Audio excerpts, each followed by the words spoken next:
نحمده ونصلي على رسوله الكريم۔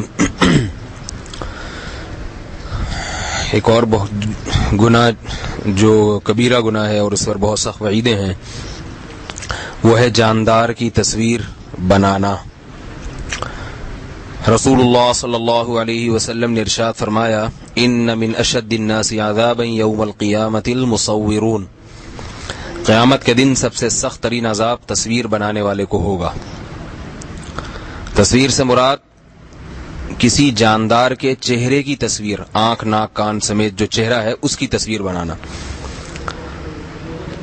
اس پر صحابہ کرام کا اتفاق ہے کہ بے جان چیزوں کی تصویریں بنانا جائز ہے، پوری امت کا اس پر اتفاق ہے، احادیث میں اس کی اجازت ہے۔ البتہ چہرے کی تصاویر بنانا، مکمل چہرہ چاہے وہ جانور کا ہو چاہے وہ انسان کا ہو، حرام ہے۔ اللہ کے رسول صلی اللہ علیہ وسلم نے دوسری حدیث میں فرمایا، صحیح حدیث ہے، کہ جو جاندار کے چہرے کی تصویر بناتے ہیں یضاہئون بہ خلق اللہ، اس سے وہ اللہ کی تخلیق کی مشابہت کرتے ہیں۔ یقال لہم احیوا ما خلقتم، قیامت کے دن ان سے کہا جائے گا کہ تم نے جو تصویر بنائی ہے اب اس میں روح بھی ڈالو، اللہ کی نقل اتاری ہے اب اس میں جان ڈالو، اور وہ اب اس میں جان نہیں ڈال سکیں گے۔ احادیث میں اور بھی اس پر بہت ساری وعیدیں ہیں۔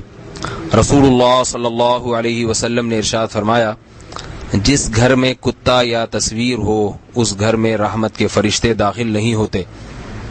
ایک مرتبہ آپ صلی اللہ علیہ وسلم گھر تشریف لائے تو پردے پر ایک جاندار کی تصویر تھی۔ آپ صلی اللہ علیہ وسلم کا چہرہ غصے سے سرخ ہو گیا۔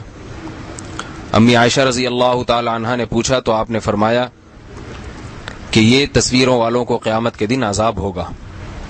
حضرت عائشہ رضی اللہ تعالی عنہا فرماتی ہیں کہ میں نے اس پردے کو پھاڑ کر اس کی تکیہ کی جو ہے وہ چادر بنا لی اس سے۔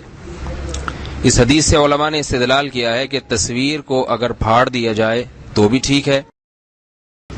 حضرت عبداللہ ابن مسعود رضی اللہ تعالی عنہ کی کسی نے دعوت کی تو آپ جب گھر تشریف لے گئے تو دیکھا کہ ایک کمرے میں تصویر لٹکی ہوئی ہے۔ حضرت عبداللہ بن مسعود رضی اللہ تعالی عنہ اس کمرے میں داخل نہ ہوئے۔ اس شخص نے اصرار کیا تو آپ نے فرمایا کلا حتی تکسرہ، میں ہرگز داخل نہیں ہوں گا جب تک تم اس تصویر کو پھاڑ نہیں دیتے اور توڑ نہیں دیتے۔ تو صحابہ کرام اس معاملے میں اتنی سختی اور اتنی مضبوطی کیا کرتے تھے۔ تو اس لیے بھائی یہ جو آج کل شادی کی تصاویر لوگوں نے سنبھال کے رکھی ہوئی ہیں اور مختلف تقاریب کی تصاویر سنبھال کر رکھی ہوئی ہیں، ان کو پھاڑ دینا چاہیے۔ تھوڑے دن کی زندگی ہے، لوگ کہتے ہیں کہ یاد تازہ رہے گی، یہ سوچنا چاہیے کہ قبر میں جانے کے بعد سب بھول بھلیاں ہو جاتا ہے، کوئی اپنے ساتھ البم نہیں لے کے جاتا شادی کی۔ اللہ کے عذاب سے ڈرنا چاہیے۔ البتہ آج کل جو ڈیجیٹل تصاویر ہیں ویڈیو کیمرے کی، اس کے بارے میں علماء کا بہت زیادہ اختلاف ہے، دو رائے ہیں علماء کی۔ بعض حضرات اس کو تصویر کی فہرست میں داخل کرتے ہیں اور بعض اس کو تصویر کی فہرست میں داخل نہیں کرتے، اور دونوں طرف محقق علماء ہیں، دیندار علماء ہیں۔ لہذا اس بارے میں علماء کے اس اختلاف کی موجودگی میں جو معتدل بات ہے وہ یہ معلوم ہوتی ہے کہ ویڈیو سی ڈی کی جو تصاویر ہیں ان کا غیر ضروری استعمال نہ کیا جائے۔ البتہ اگر کبھی ضرورت ہو تو پھر انشاءاللہ اس کے استعمال سے اللہ کی رحمت سے امید ہے کہ گناہ نہیں ہوگا۔ اسی طرح جو تصاویر حکومت کے قانون کی مجبوری کی وجہ سے بنانی پڑتی ہیں، جیسے پاسپورٹ کی تصاویر، آئی ڈی کارڈ وغیرہ کی، وہ بھی جائز ہیں۔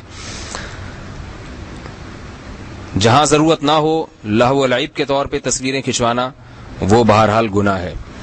میں دوبارہ آخر میں وہ حدیث سنا دیتا ہوں، صحیح بخاری صحیح مسلم کی حدیث۔ آپ صلی اللہ علیہ وسلم نے فرمایا ان من اشد الناس عذابا یوم القیامۃ المصورون، قیامت کے دن سب سے سخت ترین عذاب تصویر بنانے والے کو ہوگا۔ اللہ تعالی ہم سب کو اس کبیرہ گناہ سے بچنے کی اور توبہ کرنے کی توفیق عطا فرمائے۔ وما علینا الا البلاغ۔